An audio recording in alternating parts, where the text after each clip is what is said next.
Cabinet all party meet, Owaisi గారి positive స్పందన, నల్ల బ్యాడ్జీలు ధరించి రేపు నిరసన ప్రదర్శన చేయండి అని ఆయన ఇచ్చిన పిలుపుతో పాటు చాలా అంశాలు మాట్లాడటానికి మనతో ఉన్నారు జియో పొలిటికల్ అఫైర్స్ ఎక్స్పర్ట్, అలాగే సీనియర్ జర్నలిస్ట్ సురేష్ కొచాటిల్ గారు. నమస్తే సురేష్ కొచాటిల్ గారు.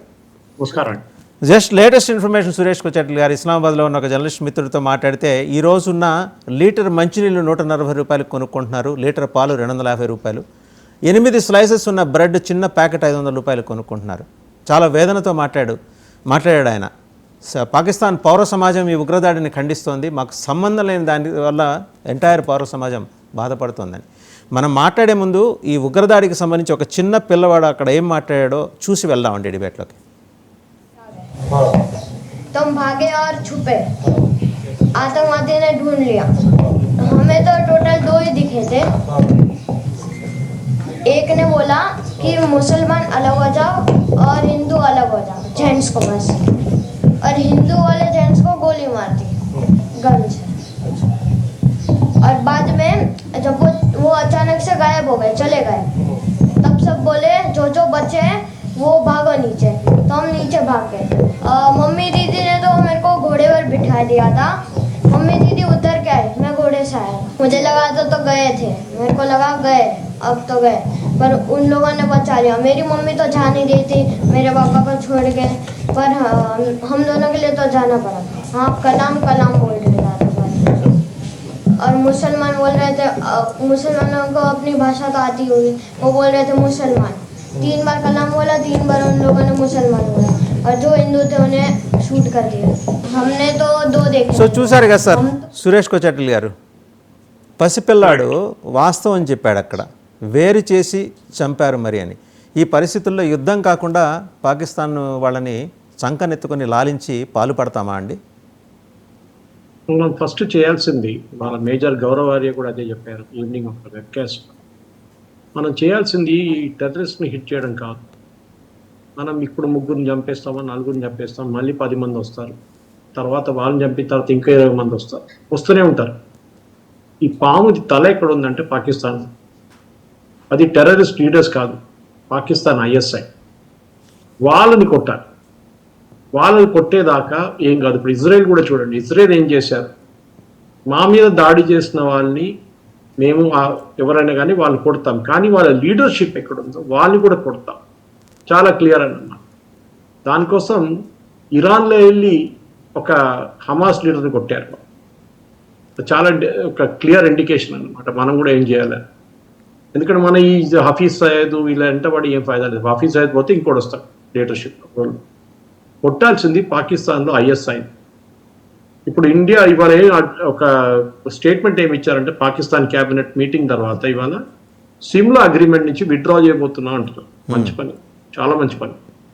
వీళ్ళకి అర్థం కాదు, మన ప్రెస్ వాళ్ళకు కూడా ఎవరికి అర్థం కాలేదు సిమ్లా అగ్రిమెంట్ అంటే ఏంటి అనేది కూడా తెలియదు చాలా మంది. జుల్ఫికర్ అలీ భుట్టో అండ్ ఇందిరాగాంధీ సైన్ చేసిన ఒక అగ్రిమెంట్ అది. దాంట్లో ఇందిరాగాంధీ గారు, వీళ్ళందరూ ఇందిరాగాంధీ చాలా పెద్ద టఫ్ డిక్టేటర్ అది ఇది అని చెప్పుకుంటారు, కాంగ్రెస్ వాళ్ళు టఫ్ లీడర్ అని చెప్పుకుంటారు. 5200 స్క్వేర్ మైల్స్ అంటే మీకు అర్థమవుతుంది, దాన్ని మల్టిప్లై చేసుకుంటే కిలోమీటర్స్ వస్తుంది. 200 మైల్స్ పాకిస్తాన్కి ఇచ్చేసింది టెరిటరీ. ఆలోచించండి, 1600 కిలోమీటర్లు అండి, దగ్గర 16,000 కిలోమీటర్స్ గిఫ్ట్ ఇచ్చేసింది రిటర్న్ పాకిస్తాన్కి. అది మన ఆర్మీ క్యాప్చర్ చేసిన ఏరియా. అక్కడ ఉండకుండా అక్కడ దాంట్లో కొంచెం ఏరియా రిటైన్ చేసుకున్న తర్వాత మన ఈ కార్గిల్ వార్ జరిగినప్పుడు మీకు గుర్తుంటుంది, తోలోలింగ్ రేంజ్ అదంతా. దాని వెంటకున్న ఏరియా పాకిస్తాన్ వచ్చారు చూడండి, అక్కడ అటు పైకి నుంచి వచ్చారు వాళ్ళు ఫస్ట్. ఆ ఏరియా మన చేతిలో ఉండే. ఇది చెప్పుకుంటూ పోతే చాలా బాధ అనిపిస్తుంది. ఎందుకంటే కాశ్మీర్లో మనం ఆక్యుపై చేసుకున్న టెరిటరీ, పాకిస్తాన్ వెళ్ళి మనం ఆక్యుపై చేసుకున్నాం, పాకిస్తాన్ ఆక్యుపైడ్ కాశ్మీర్, ఆ దాంట్లో కూడా పాకిస్తాన్కి ఇచ్చేస్తారు ఇందిరాగాంధీ. సో నేనేం చెప్తున్నాను సరే, ఆ అగ్రిమెంట్ అప్పుడు సైన్ చేశారు, ఎందుకు చేశారు అదంతా మనం పక్కన పెడితే, ఇప్పుడు వీళ్ళు మన ఇండస్ వాటర్ ట్రీటీ హోల్డ్ పెట్టామని చెప్పి మేము కూడా షిమ్లా అగ్రిమెంట్ నుంచి విత్డ్రా చేస్తున్నాం అంటే రాసియమంటారు. నేను ఎప్పుడు ట్వీట్ చేశాను దాన్ని, give it to us in writing that you're withdrawing from Shimla agreement. 2-3 options ఉన్నాయి దాంట్లో వాసుదేవన్ గారు. ఇంకోటి ఏంటంటే ఇంటర్నేషనల్ బార్డర్ అని మనకు బార్డర్ లేకుండే పాకిస్తాన్కి. ఈ షిమ్లా అగ్రిమెంట్లో ఎల్ఓసి అని మనం ఇప్పుడు చెప్పుకుంటాం చూడండి, line of control, that is the international border ఇప్పుడు మనకి పాకిస్తాన్కి. కానీ వీళ్ళు షిమ్లా అగ్రిమెంట్ విత్డ్రా చేస్తారనుకోండి, అది కూడా పోతుంది. అంటే మనం రేపు దూసుకొని పాకిస్తాన్ లోపల దాకా వెళ్ళొచ్చు. అగ్రిమెంట్ లేదు కదా, అయిపోయింది కదా. షిమ్లా అగ్రిమెంట్లో ఇంకా చాలా పాయింట్స్ ఉన్నాయి, కానీ ఈ 2 మెయిన్ పాయింట్స్.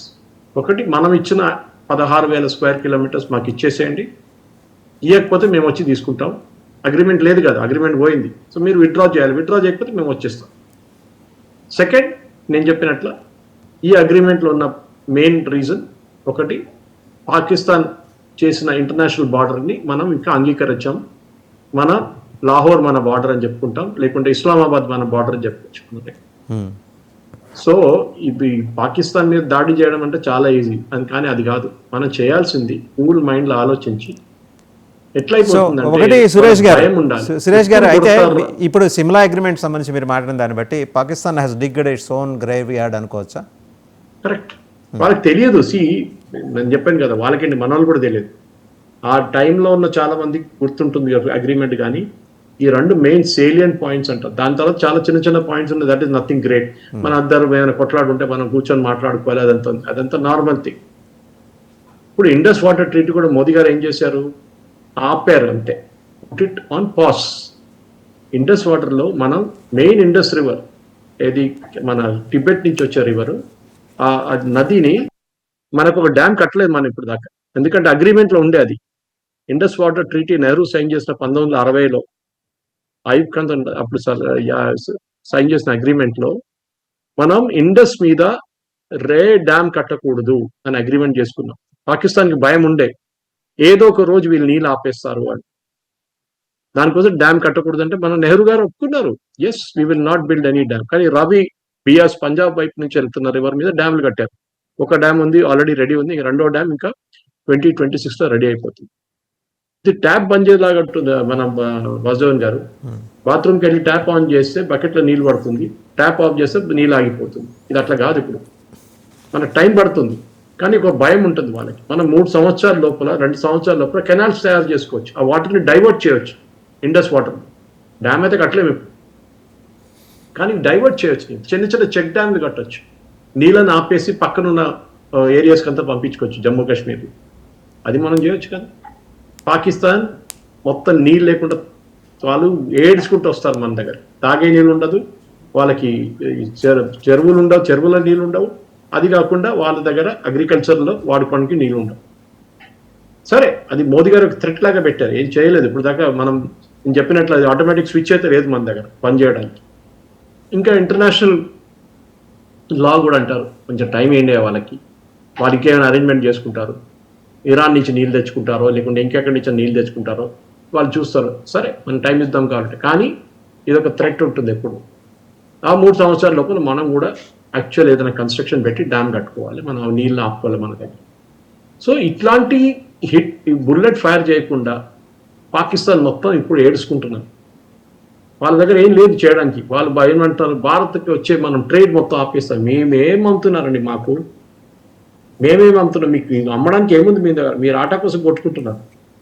సో మీరు పెద్ద దమ్కి ఇవ్వకండి, నేను మొత్తం ఆపేస్తాం, ట్రేడ్ ఆపేస్తాం ఇండియాతో. ఏం ఆపుతారు మీరు? మీ దగ్గర ఏం లేదు అమ్మడానికి. ఉల్లిపాయలు ఉండే ముందు, అప్పుడు మనకు ప్రాబ్లం ఉన్నప్పుడు కొన్నాం వాళ్ళ దగ్గర నుంచి. కానీ వాళ్ళు ఇప్పుడు ఉల్లిపాయలు లేదు, ఆటా లేదు, ఏం లేదు, అడుక్కొని తింటున్నారు. అక్కడ పటోలా తీసుకొని నడుస్తున్నారు IMF వరల్డ్ బ్యాంక్ దగ్గర. సో పాకిస్తాన్కి ఇప్పుడు ఇచ్చిన మోదీ గారు ఇచ్చిన దమ్కి చాలా క్లియర్, ఎందుకంటే ఇది cabinet committee on security meet అయినప్పుడు నిన్న ఆర్మీ నుంచి, ఎయిర్ ఫోర్స్ నుంచి, నేవీ నుంచి ఎవరు లేదు దాంట్లో. ఆర్మీ వాళ్ళ ముగ్గురిని పిలవలేదు. It's only political decision. ఆ పొలిటికల్ డెసిషన్లో చాలా క్లియర్గా డిసైడ్ చేశారు, మేము ఇది చేయబోతున్నాం. అండ్ వాళ్ళ మిలిటరీ అటాషెస్ విత్డ్రా చేయబోతున్నాం, వాళ్ళకి వీసా. మన దగ్గర వాసుదేవన్ గారు మెడికల్ వీసా బంగ్లాదేశ్ నుంచి వచ్చిన వాళ్ళు, పాకిస్తాన్ నుంచి వచ్చారు, చాలా మంది మన హాస్పిటల్స్ వచ్చి ట్రీట్మెంట్ తీసుకుంటారు, మెడికల్ వీసాస్ ఇస్తారు. వాళ్ళకు కూడా టైం ఇచ్చేసాం. ఇక మీరు మెడికల్ వాళ్ళని ఇవాళ పొద్దున్న చూసి రేపు పొద్దున హాస్పిటల్కి బయట పడేయలేం కాదు, ఒక వారం టైం ఇవ్వచ్చాం బహుశా. కానీ మిగతా వాళ్ళు అందరూ వెళ్ళిపోయారు. 48 hours everybody has to get back. 1st May final dead line. ఈ పాకిస్తాన్ని ఐసోలేట్ చేయాలి, ఎందుకంటే పాకిస్తాన్ దగ్గర అంత పెద్ద ఏం పవర్ కాదు. వాళ్ళు న్యూక్లియర్ పవర్ అని చెప్పుకుంటారు, కానీ వాళ్ళకి ఎకనామిక్ పవర్ కాదు. లోకంలో ఏమైపోయిందంటే వాసుదేవన్ గారు, ఎకనామిక్ పవర్ అయితే మీ మాట వింటారు ఎవరైనా కానీ. ట్రంప్ చూడండి ఏం చేస్తున్నాడు యుఎస్లో.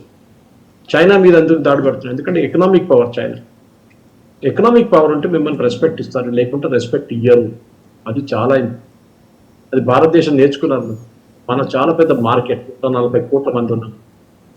పాకిస్తాన్ ఎంత అంటే 40 కోట్లు. So natural they won't bother about it. So మనం కూడా టెన్షన్ పట్టుకోకర్లేదు. మెల్లగా మన పాత ఒక స్టోరీ ఉండే, మన ఫ్రాగ్ని నీళ్ళలో వేస్తారు, చల్ల నీళ్ళు వేసి సడన్లీ దాని హీట్ పెంచుకుంటే పోతారు మెల్లగా. మీరు హాట్ వాటర్లో ఒక ఫ్రాగ్ని వేసారనుకోండి, అది బయటకు దుంకేస్తుంది. కానీ మెల్లగా హీట్ ఎక్కువ చేసుకుంటే పోతే అది చచ్చిపోతుంది అంట. పాకిస్తాన్ కూడా అట్లనే చేయాలి.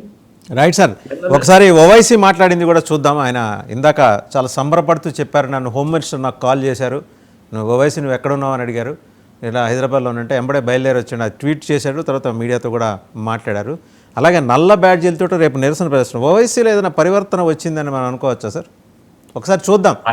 अगर पहलगाम तो आगे तो श्रीनगर भी जा सकते हैं लोग. तो ये अकाउंटेबिलिटी फिक्स होना जरूरी है. डिटरेंस पॉलिसी हमारी देखना जरूरी है.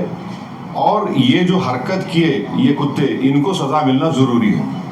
और असल इनसे ऊपर जो शयातीन बैठे हुए हैं, जो हमेशा नहीं चाहते कि ना भारत में ना कश्मीर में अमन रहे, इनको जड़ पेड़ से इनको सबक सिखाने की जरूरत है.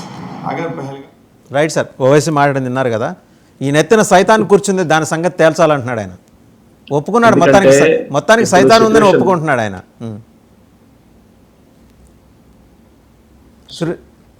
ప్రాబ్లం ఏమైందంటే ఆయనకు భయం వచ్చేసింది.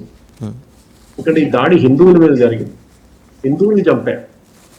ఇప్పుడు ఏమైపోతుందంటే రేపు ఓవైసీ ఎక్కడైనా తిరిగితే ఆయనకి ఎవరైనా రోడ్డు మీద కూడా ఆయన కొట్టచ్చు. అంత కోపం ఉంది హిందువుల్లో. ఎందుకంటే ఇది లేనిపోయినప్పుడు అది ఎక్కువ మాట్లాడిన అంటాడు కదా. ఇవాళ చూడండి మొత్తం మారిపోయింది, టోనే మారిపోయింది. ఎందుకంటే భయం వచ్చేసింది. హిందువులందరూ కుమ్మక్కై ఇప్పుడు వచ్చి హిందువులందరూ కలిసి రేపు మమ్మల్ని ఏమైనా చేయవచ్చా అని ఒక భయం వచ్చేసింది. అదొక మేజర్ ఫ్యాక్టర్. ఎవరినో వచ్చి అందాదున్ ఫైరింగ్ చేసి చాలా మంది చనిపోయారంటే దాంట్లో ముస్లింలు ఉంటారు, హిందువులు ఉంటారు, క్రిస్టియన్స్ ఉంటారు, అందరూ. ఇది అట్లా కాదు కదా. పిలిచి పేరు అడిగి ఐడి కార్డు చూసి ప్యాంట్ ఇప్పేసి దాని తర్వాత చంపారు. కల్మా జాదవ్ ఉన్నారు, డౌట్ ఉంది. సో న్యాచురల్లీ ఓవైసీకి భయం వచ్చేసింది. హిందువులు అగ్రెసివ్ అయిపోతారు. మోదీ గారు ఏం చేస్తారో చెప్పలేము. మీకు ఎట్లా అయిపోయిందంటే సిచ్యువేషన్ పిచ్చొంత ఎట్లా రాయి వచ్చినట్టు సంగతి ఎక్కడ వేస్తాడో తెలియదు. హిందువులు ఆ పరిస్థితికి వచ్చేసారు. ఫస్ట్ టైం ఈ ఇంట్లో కూర్చొని డ్రాయింగ్ రూమ్లో కూర్చొని డిబేట్ చేసే హిందువులు కూడా ఇప్పుడు యాక్టివ్ అయిపోయారు. అంటే రేపు వాళ్ళు కూడా ఇట్టే పరిస్థితిలో ఉంటుంటారు. దాకా వాళ్ళు ఏమనుకున్నారంటే మాకేం కాదని, మాకు ఎవరు ముట్టరు, మమ్మల్ని ఏం చేయరు, అందరు పీస్ఫుల్గా ఉన్నారు కదా కమ్యూనిటీ. తెలిసిపోయింది వాళ్ళకి. మీది కూడా ఒక రోజు మీ టైం వస్తుంది, ఆ రోజు మిమ్మల్ని వేసుకుంటారు. సో భయం ఉంది ఇప్పుడు హిందువులకు. అదే భయం ముస్లిమ్స్కి వచ్చింది. అదే ఓవైసీలో బాడీ లాంగ్వేజ్ చూడండి. ఓవైసీ లేకుంటే ఎట్లా మాట్లాడతారు మన అందరికి తెలుసు. ఇప్పుడు రోడ్డు మీద దిగితే హిందువులు తిడతారు, ఎయిర్పోర్ట్లో కలిస్తే హిందువులు తిడతారు, ఫ్లైట్ లోపల కూడా మిమ్మల్ని తిట్టొచ్చు. మీరు జై ప్యాలెస్టైన్ అని చెప్పి మీరు ఓత్ ఆఫ్ ఆఫీస్ తీసుకున్నారు, యూఎస్కి మీ వీసా క్యాన్సిల్ అయిపోతుంది, డిప్లొమాటిక్ వీసా. మీకు వీసా ఉండదు, ట్రంప్ రానియడు. మీరు ఇదే you will be marked out. అది ప్రాబ్లం. రేపు బాయ్కాట్ పెట్టారనుకోండి, boycott all shop belonging to one religion. ఏం చేస్తారంటే జరిగింది ఇంటర్ ముందు కూడా. అప్పుడు ఏం చేస్తారు? దుకాణాలన్నీ బంద్ అయిపోతాయి. కాశ్మీర్లో ఉన్న వాళ్ళకు కూడా తెలుసు. ఇప్పుడు నేను కాశ్మీర్లో ఒక ఆర్మీ ఆఫీసర్ మాట్లాడిన మా ఫ్రెండ్ ఒక వీడియో పంపించున్నాను, తన టెక్స్ట్ పంపించాను వీడియో. దాంట్లో వాళ్ళు అంటున్నారు అక్కడ సోల్జర్స్ వెళ్ళినప్పుడు వీళ్ళేం చెప్పారంటే ఒక గుర్రం తీసుకున్న పోనీ వాళ్ళు వీళ్ళు హెల్ప్ చేస్తారు, వాళ్ళు అది చేస్తారు. కాదంట, వాళ్ళు పక్కన నిలబడి నవ్వుతున్నారంట. మనకు స్టోరీ ఇచ్చిందంటే వీళ్ళు హెల్ప్ చేశారు, వాళ్ళని తీసుకెళ్లారు, చోటుకు తీసుకెళ్లారు, సేఫ్గా ఏం చేయలేదంట. సో కథలు అన్ని బిల్డప్ చేసుకుంటారు వాస్తవంగా. కానీ జరగాల్సింది మోదీ గారు చేస్తారు. మన అందరు కలిసి ఆయన మీద ప్రెషర్ పెట్టక్కర్లేదు. ఈజ్ ప్రైమ్ మినిస్టర్, ఆయన ఏం చేయాలని ఆయనకు తెలుసు, చాలా క్లియర్గా తెలుసు. చేయాల్సింది చేస్తారు కూడా, దాంట్లో డౌట్. రైట్. అంటే సురేష్ కొచ్చెట్ల గారు, ఒకసారి ఏప్రిల్ 17వ తేదీన army Pakistan army chief general Munir ఏం మాట్లాడారు ఒకసారి చూద్దామండి. అంత దాకా ఒక టోన్ అండ్ టెనర్ ఉంది, తర్వాత మారింది. ఆ రోజు స్పెసిఫిక్గా మాట్లాడింది ఒకసారి చూడండి సార్. की कहानी अपने बच्चों को जो है आपने जरूर सुनानी है ताकि वो पाकिस्तान की कहानी ना भूलें. Well, our forefathers they thought that we are different from the Hindus in every possible aspect of life. Our religion is different, our customs are different, our traditions are different, our thoughts are different, our ambitions are different. That was the foundation of the two nation theory that was laid there. That we are two nations. We are not one nation. So because of that, our forefathers, they struggled, mounted that incessant struggle to create this country. Our forefathers, they have sacrificed immensely. And we have sacrificed a lot for the creation of this country. And we know how to defend it. My dear brothers and sisters and sons and daughters, please don't forget the story of Pakistan. And don't forget to narrate the story of Pakistan to your next generation so that their bond with Pakistan, it never weakens. Whether it is the third Right. generation or the fourth. Right, చూశారు కదండి. Incessant struggle అట, మంచి vocabulary అండి. నాకు ముచ్చటేసింది. ఆయన English నాకు నచ్చింది sir. ఏమైతానండి ఆయన ఇంగ్లాండ్ లో చదువుతారు కదా, ఆర్మీ వాళ్ళు, ఇన్సెసెంట్ స్ట్రగుల్ ట. ఎవరి కోసం ఇన్సెసెంట్ స్ట్రగుల్ చేశారండి? పక్క దేశంలో బాంబు దాడులు చేయడానికి, పక్క దేశంలో వాళ్ళ ప్రాణాలు తీయడానికి ఇన్సెసెంట్ స్ట్రగుల్ చేశాడా? అండ్ నెక్స్ట్ జనరేషన్స్కి పాకిస్తాన్ చరిత్ర తెలియాలట.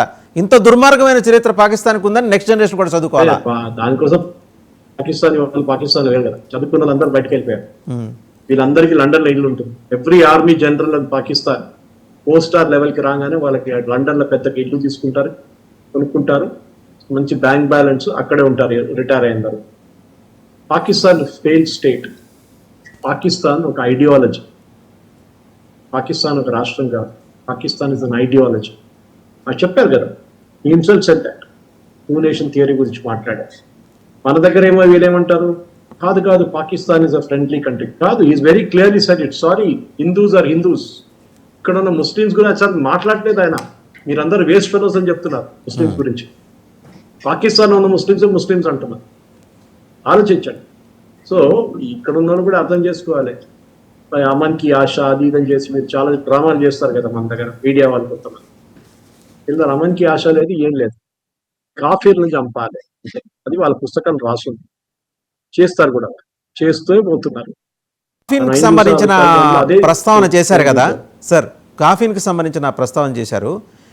మరి కాసేపట్లో మమతా బెనర్జీ మాట్లాడింది కూడా. ఆవిడ మాట్లాడింది అక్కడ ఎలక్షన్ ర్యాలీకి వెళ్ళి, కాఫీర్ లోగోంకో పూరా యహాసే నికల్నా చెయ్యి అనేది మాట్లాడింది. కాసేపట్లో అది కూడా ప్లే చేద్దాం. అంటే ఆవిడ బోర్న్ హిందూ అని అనుకుంటున్నా నేను, తెలీదు తర్వాత ఏమన్నా కన్వర్షన్స్ అలాంటివి ఏమన్నా అయినాయేమో. రెచ్చగొట్టే విధంగా మాట్లాడింది. సో ఒకసారి డాట్స్ కనెక్ట్ చేద్దాం. బంగ్లాదేశ్ ప్రీమియర్ ఆయన ఏం మాట్లాడిన తర్వాత చికెన్ నెక్ని మేము ఇలా నొక్కేసామంటే భారతదేశం విలువెల్లాడిపోతుంది, నార్త్ ఈస్టర్న్ స్టేట్స్ అన్నీ మా కంట్రోల్లోకి పాకిస్తాన్ అండ్ చైనా కంట్రోల్. ఓపెన్గా అన్నాడు, చైనా కంట్రోల్లోకి వస్తాయి, భారతదేశం తర్వాత చెమటలు పడతాయి భారతదేశానికని. ఈ డాట్స్ కనెక్ట్ చేసిన తర్వాత American vice president India tour, సబ్సిక్వెంట్గా అదే సమయానికి మన ప్రధానమంత్రి వేరే దేశంలో ఉంటాం, సౌదీ అరేబియాలో ఉంటాం. వీటిని అడ్వాంటేజ్గా తీసుకొని దీనికి సంబంధించిన రూట్ మ్యాప్ అంతా ముందరే చేసుకుని వాళ్ళు రెక్కీ చేశారనేది స్పష్టంగా అర్థమవుతుంది. అవునా కదా సురేష్ గారు? అవునండి, ఎందుకంటే బిల్ క్లింటన్ వచ్చినప్పుడు మీకు గుర్తుంటుంది వాసుదేవన్ గారు, 36 మంది సిఖ్స్ని చంపారు. ఇదే కాశ్మీరీ టెర్రరిస్ట్ 36 మందిని. ఓకే, ఈసారి హిందువుని చంపారు. వీరేం చూస్తారంటే పబ్లిసిటీ కావాలి. ఏ టెర్రరిస్ట్ అయినా కానీ పబ్లిసిటీ కావాలి. అంటే 100 మంది చనిపోతే వాళ్ళ పబ్లిసిటీ, 50 మంది చనిపోతే పబ్లిసిటీ. ఆ టైంలో ఇంటర్నేషనల్ మీడియా భారతదేశంలో ఉంటారు కదా, వైస్ ప్రెసిడెంట్ కానీ ప్రెసిడెంట్ వస్తారు, వాళ్ళు కవరేజ్ తీసుకుంటారు. వాళ్ళు తాజ్మహల్కి వెళ్ళారో జైపూర్కి వెళ్ళారో చూడరు, దీన్ని పట్టుకుంటారు. సో యుఎస్ లో అన్ని పబ్లికేషన్స్ లో ఈ స్టోరీ వచ్చేస్తుంది. భారతదేశం అది టెర్రరిస్ట్ అని చెప్పరు వీళ్ళు. వాళ్ళ దేశం మీద దాడి చేస్తే టెర్రరిస్టు, మన మీద దాడి చేస్తే మిలిటెంట్స్. ఆలోచించండి, లాంగ్వేజ్ మిలిటెంట్స్ అంటారు. న్యూయార్క్ టైమ్స్ లో, వాషింగ్టన్ పోస్ట్ లో మిలిటెంట్స్ అంటారు. సో వాసుదేవన్ గారు సింపుల్ ఇది. మీరు అప్పుడు మమతా బెనర్జీ గురించి చెప్పారు, ఆమెకి ఓట్లు కావాల్సింది ముస్లిం ఓట్లు. కాఫీర్లు అంటే ఆమె ఇంకేమైనా కావాలంటే చెప్పేస్తుంది. ఆమె ముఖ్యమంత్రి అని మర్చిపోతుంది. కానీ ఒక్కరోజు ఏదో ఒక రోజు ఇదంతా తిరిగి కొడుతుంది. ఒకసారి చూద్దాం సార్. అంటే ఇది ఎవరైనా మిస్ అయ్యింటే వాళ్ళకి కూడా తెలియాలి కదా, ఆవిడ ఏంటి అని తెలియాలి కదా, ఒకసారి చూద్దాం. हमको जो मर्जी हो हम करेंगे. एक बात याद रखना, बीजेपी को मदद मत करो. बीजेपी का अगर तुम लोग मदद करोगे कोई, तो अल्लाह का कसम आप लोगों को कोई माफी नहीं करेगा. हम तो माफी नहीं करेंगे. हे लड़ाई में हम लड़ाई करेंगे, हम लड़ेंगे नहीं. जो काफिर है, जो कापुरुष है, वो डरते हैं, वो मरते हैं. जो लड़ते हैं, वो जिंदा रहते हैं. हमको సో అదండి ఆవిడ అల్లాకి కుషం ఆ బెంగాలీ స్లాంగ్లో మాట్లాడింది. ఆవిడ ఏం చెప్తోంది, కాఫిర్ల గురించి చెప్పింది, విగ్రహారాధకుల గురించి మాట్లాడింది. మరి ఆవిడ ఏ దేశంలో పుట్టిందో తెలియదు నాకు. ఆ రాష్ట్రానికి వాళ్ళ దౌర్భాగ్యం కొద్ది ముఖ్యమంత్రి అయినట్టుంది. ఆవిడ మాట్లాడుతోంది అండ్ హెచ్చరిక జారీ చేసింది. How different she is from the Pakistani rulers అండి, మీరు చెప్పండి. నో డిఫరెంట్ దాంట్లో డౌటే లేదండి. ఇప్పుడు కాదు కదా, చాలా సంవత్సరాల నుంచి మనకు తెలుసు. ఆమె లాంగ్వేజ్ హిందువుల గురించి మాట్లాడిన, అక్కడ దేవీ పూజలకి పర్మిషన్ ఇవ్వకుండా, ఓకే, హనుమాన్ జయంతికి పర్మిషన్ ఇవ్వకుండా, కానీ వాళ్ళ ప్రొసెషన్ ఉంటే అన్ని పర్మిషన్లు వచ్చేస్తుంది. అందుకే వాళ్ళ ఓట్లు కావాలి అంతే, ఇంకేమొద్దు. దానికోసం చూడండి, బీజేపీకి ఓటు వేస్తే మిమ్మల్ని అంతే సంగతి మీద అని చెప్పేస్తుంది, ధమ్కి ఇస్తుంది స్ట్రైట్. సో వాసుదేవన్ గారు, ఇది ప్రాబ్లం బీజేపీ మన హిందువులదే. నేను మళ్ళీ అదే మాట చెప్తున్నాను. హిందువులు అనుకుంటారు వాళ్ళ ఇంట్లో కూర్చొని, మా పక్కంటే వానికి హార్ట్ అటాక్ వస్తుంది, నాకు రాదనుకుంటుంది, మీకు కూడా వస్తుందండి. అట్లా మీ గడప మీద వచ్చి కొడతారు ఒకరోజు. ఆ రోజు మీకు తెలుస్తుంది, మీ మీద దాడి జరుగుతుంది. మీరు ఏదో పహల్గామా ఇంకెక్కడ వెళ్ళినప్పుడు ఆ రోజు మీరు ఏడుస్తారు. But it be too late for this kind of things. Suresh గారు, ఇప్పుడు ఈరోజు జరిగిన ఆల్ పార్టీ మీటింగ్, ఎలాగో ఓవైసీ గారు కూడా బయలుదేరి ఎర్లియస్ట్ ఫ్లైట్ ఏదంటే అది తీసుకుని బయలుదేరి వెళ్తున్నారు, వెళ్ళే ఉంటారేమో, చేరుకొని ఉంటారేమో. Is so eager in attending the meeting. But ఏ రకమైన నిర్ణయాలు, అంటే బయట ప్రపంచానికి చెప్పదగిన ఏ రకమైన నిర్ణయాలు తీసుకొని ఉండే అవకాశం ఉంటుంది? బయట ప్రపంచానికి తెలిసిపోతుందండి. ఎందుకంటే వీళ్ళు మినిస్ట్రీ వాళ్ళు సీక్రెట్ గా పెట్టుకుంటే వీళ్ళు ఆపోజిషన్ లీడర్స్ బయటకు వెళ్ళి మాట్లాడతారు కదా. వాళ్ళకి సీక్రసీ అనే కాన్సెప్టే లేదు. వాళ్ళు మోదీ గారిని తిట్టడము, సెక్యూరిటీ ఫెయిలియర్, ఇంటెలిజెన్స్ ఫెయిలియర్ అన్నీ చెప్తుంటారు. ఆల్రెడీ చెప్పేశారు బయటకు వచ్చి. సో అది లోపల మాట్లాడేది బయట చెప్పకూడదు అనేది చెప్పేది గవర్నమెంట్కే ఉంటుంది, వీళ్ళకు ఉండదు ఆ రూల్ అది. సో అది ఓవైసీ కానివ్వండి, ఓవైసీకి నిన్న ఇవాళ పొద్దున ఇంకో స్టేట్మెంట్ చూశాను నేను, అనేది వెళ్ళే ముందు అనుకుంటారు. నిన్న అడిగారు, మిమ్మల్ని ఇన్వైట్ చేయలేదంటే మీరు ఒక్కరే ఎంపీ కదా అని చెప్పారంటే ఎవరో. అది కూడా కాదు, మీరు చాలా లొల్లి చేస్తారు, మీరు దానికోసం మిమ్మల్ని ఆల్ పార్టీ మీటింగ్ పిలవట్లేదని చెప్పారు. సో బహుశా దానికోసం వాళ్ళ పొద్దున అమిత్ షా గారు ఎవరైనా మాట్లాడి పిలుచుంటారు. అంటే ఎట్లా వచ్చి అక్కడ ఎక్కువ మాట్లాడిన టైం ఇవ్వము మీకు, ఎట్లా వచ్చేసేయండి అని చెప్పుంటారు. సో ఆయన కూడా వెళ్ళారు అనమాట, వెళ్ళుంటారు మీ చెప్పిన దాని ప్రకారం. సో ఈ ఓవైసీ గారి బాడీ లాంగ్వేజ్ మారడము, ఓవైసీ గారికి తెలుసు ఇప్పుడు హిందువుల మీద, హిందువులకు ఉన్న కోపం అది ఏ డైరెక్షన్లో వెళ్తుందో చెప్పలేము. నేను అనాలజీ ఇచ్చింది అదే, పిచ్చోన్ చేతిలో రాయిలాగా అయిపోతుంది. ఎక్కడ కొడతారని తెలియదు ఇప్పుడు హిందువులు, అంత కోపంలో ఉన్నారు. కొట్టినప్పుడు మళ్ళీ వీళ్ళు ఎడవకు మమ్మల్ని కొట్టారని చెప్పేసి. ఎందుకంటే మా మీద దాడి ఎన్నో సంవత్సరాలు, ఇప్పుడు కాదు కదా, వేలాది సంవత్సరాల నుంచి మన హిందువుల మీద జరుగుతున్న అత్యాచారం, టిప్పు సుల్తాన్ నుంచి, హైదర్ అలీ నుంచి, ముఘల్స్ నుంచి, అక్బర్ ద గ్రేట్ నుంచి, ఔరంగజేబ్ నుంచి, వీళ్ళందరూ చేసుకుంటూ వెళ్ళిపోయారు కదా. గజ్నీ నుంచి గోరీ, బాబర్ నుంచి హుమయూన్, వీళ్ళందరూ నోబడీ ఈజ్ అ సెయింట్. వీళ్ళందరూ హిందూ కల్చర్ని ధ్వంసం చేయడానికి ట్రై చేస్తారు, హిందువుల్ని చంపారు. కానీ మన హిందువులు అప్పుడు కూడా బతికాము. మేము సిరియా కాలేదు, మేము ఒక ఇరాన్ కాలేదు, మేము లెబనాన్ కూడా కాలేదు, మనం ఇండియాగా ఉండిపోయాం, భారతదేశంగా ఉండిపోయాం. అది మన రెసిలియన్స్ అన్నమాట. That we will fight back మనం చేస్తాం. ఒక చిన్న పిల్లిని తీసుకెళ్ళి ఒక రూమ్లో పడేస్తే, కొనాల పడేస్తే, ఆ పిల్లిని మీరు కొట్టడానికి ఎంత, పిల్లి మీ మీద దూకుతుంది. అంత దాని ధైర్యం అంత ఉంటాను. ఎందుకంటే సర్వైవల్ ఇక్కడికి వచ్చేస్తుంది, క్వశ్చన్ ఆఫ్ సర్వైవల్, అది చాలా ఇంపార్టెంట్. సార్, రెండు రకాల అభిప్రాయాలు ఇప్పుడు ఇంటర్నేషనల్ పొలిటికల్ మార్కెట్లో తిరుగుతున్నాయి. ఒకటి ఏంటంటే China has come to the rescue of Pakistan and very shortly in case భారతదేశం నేరుగా యుద్ధం ప్రకటిస్తే చావు దెబ్బతీయటానికి, దొంగ దెబ్బతీయటానికి 1962 మోడల్ తోటి చైనా రాబోతోంది మన మీదకని. If such is the case మనల్ని మనం కాపాడుకోగలమా? చైనా రారు. చైనా దీంట్లో అసలు వాళ్ళు ఇగ్నోర్ చేసుకుంటారు టోటలీ. బికాస్ వాళ్ళకి తెలుసు యుఎస్ ఏం చేస్తారని నెక్స్ట్ టైం. వాళ్ళు ఆల్రెడీ వాళ్ళ ఎకనామిక్ ప్రాబ్లమ్స్లో పడి ఉన్నారు. వాళ్ళు వరల్డ్ వైడ్ వాళ్ళకి తెలుసు India the biggest market after US. భారతదేశంతో బాగుంటే బాగుంటుంది, లేకుంటే యుఎస్ కలిసి మనం కలిసి ఇద్దరు కలిసి కొడితే చైనా ఉండదు, రేపు వాళ్ళ గవర్నమెంటే ఉండదు, కమ్యూనిస్ట్ పార్టీ పోతుంది అక్కడి నుంచి, సోవియట్ యూనియన్ లాగా. పాకిస్తాన్ ఏమైనా అణుబాంబు ప్రయోగించే ప్రమాదం కనిపిస్తుందా? ఏం చేయాలండి, ఇదంతా దంకి ఇవ్వడం. న్యూక్లియర్ వెపన్ అనేది ఒక డెటరెంట్, ఎవరు యూజ్ చేయరు. చేస్తే వాడి కాన్సిక్వెన్సెస్ తెలుసు, వాడు ఉండడు, వాళ్ళ కంట్రీ ఉండదు రేపు. అది చాలా ఇది. సో కన్వెన్షన్ మిసైల్స్ పెట్టుకుని కొట్లాడొచ్చు. ఇప్పుడు కూడా చూడండి, గాజా కానివ్వండి, ఇజ్రాయెల్ కానివ్వండి, వాళ్ళ ఇజ్రాయెల్ దగ్గర న్యూక్లియర్ వెపన్స్ లేదా, ఉంది వాళ్ళ దగ్గర, కావాలంటే కొట్టచ్చు వాళ్ళు, కానీ యూజ్ చేయాలి. ఎందుకంటే అదొక ధమ్కీ లాగా పెట్టుకుంటారు, నువ్వు ఎక్కువ డాన్స్ చేస్తే నీ తల మీద వేసేస్తాను. సో అది కేవలం ఒక భయం గొలిపించే కార్యక్రమే. అంతే. బట్ చైనా మీద డౌట్స్ అయితే ఉన్నాయి కదండి, భారతదేశానికి చైనా మీద లేదండి. సందేహాలు చైనా ఇప్పుడు ఈ చేంజ్ సర్కమ్స్టాన్సెస్ లో ట్రంప్ వచ్చిన తర్వాత చైనాకి ఏ ఆప్షన్స్ లేదు. China totally relegated. చైనాకి వాళ్ళ బతుకు, వాళ్ళు ఎట్లా అమ్మాలి, ప్రోడక్ట్ తయారు చేస్తున్నారు, ఎక్కడ అమ్మాలి అని కొట్టుకుంటున్నారు. వాళ్ళ హౌసింగ్ సెక్టర్ మొత్తం కొలాప్స్ అయిపోయింది కంప్లీట్గా. లక్షల ఫ్లాట్లు వేకెంట్ పడినాయి వాళ్ళ దగ్గర. వాళ్ళే చెప్పారు, వాళ్ళ చైనీస్ బ్యాంక్ చెప్పారు, వాళ్ళ ఎంటైర్ సెక్టర్ కొలాప్స్ అయిపోయింది. అది so they are trying to survive. దాని నడిమిట్లో ఇంకొకడు ఇద్దరు కొట్టుకుంటారు, మాకేం పోయిందిరా అంటారు. అది ఒక ఇంట్రెస్టింగ్ డెవలప్మెంట్ చోటు చేసుకుంది సార్ ఈరోజు సాయంత్రం విజయవాడలో. ఆ ఫొటోస్ కూడా మనం చూద్దాం. అక్కడ మైనారిటీ ముస్లిం రక్షణ వేదిక ఈరోజు పాకిస్తాన్ దిష్టిబొమ్మను దగ్ధం చేసి పాకిస్తాన్ ఫ్లాగ్ను కూడా కాల్ చేసి అంటే ఫస్ట్ టైం ఏంటంటే ఇందాక మీరు అన్నారు కదా, ఓవైసీలో ఏ రకమైన మార్పు వచ్చిందో సమాజం కూడా ఆలోచన చేస్తుందనే దానికి ఉదాహరణ. ఆ ఫొటోస్ కూడా మనం షార్ట్లీ షేర్ చేద్దాం. అంటే ఇంత ధైర్యంగా మీకు గుర్తుండే ఉంటుంది, గుంటూరులో జిన్నా సెంటర్ వివాదం ఒకటి నడిచింది. మహమ్మద్ అలీ జిన్నా పాకిస్తాన్ పిత అయితే ఆయన పేరుతో ఒక సెంటర్ గుంటూరులో ఉంది. సో దాని మీద వివాదం నడిచినప్పుడు పెద్ద ఎత్తున అప్రోర్ వచ్చింది. వేరాజ్ ఈరోజు సైలెంట్ అయిపోయినాయి గుంటూరు కానీ విజయవాడ కానీ, రాజధాని ప్రాంతం, ఆంధ్రప్రదేశ్ రాజధాని ప్రాంతం. ఏమంటారు మీరు లాస్ట్ 3 రోజుల్లో వకఫ్ ప్రొటెస్ట్ ఎక్కడైనా చూసారా? లేదు, ఉండదు కూడా. ఎక్కువ లొల్లి చేస్తే ఇప్పుడు హిందువులకు తెలిసిపోయింది, పుల్వామాలో జరిగింది మా గల్లీలో కూడా జరగవచ్చు. అది సో ఇప్పుడు పాత ఒక 3 రోజుల క్రితమైన హిందువులు కాదు ఇప్పుడున్న హిందువులు. వాళ్ళు చూశారు, టీవీలో చూశారు, చంపిన టెర్రరిస్ట్ని చూశారు, డెడ్ బాడీస్ చూశారు, వాళ్ళకి అర్థమైపోయింది that your fighting an ideology.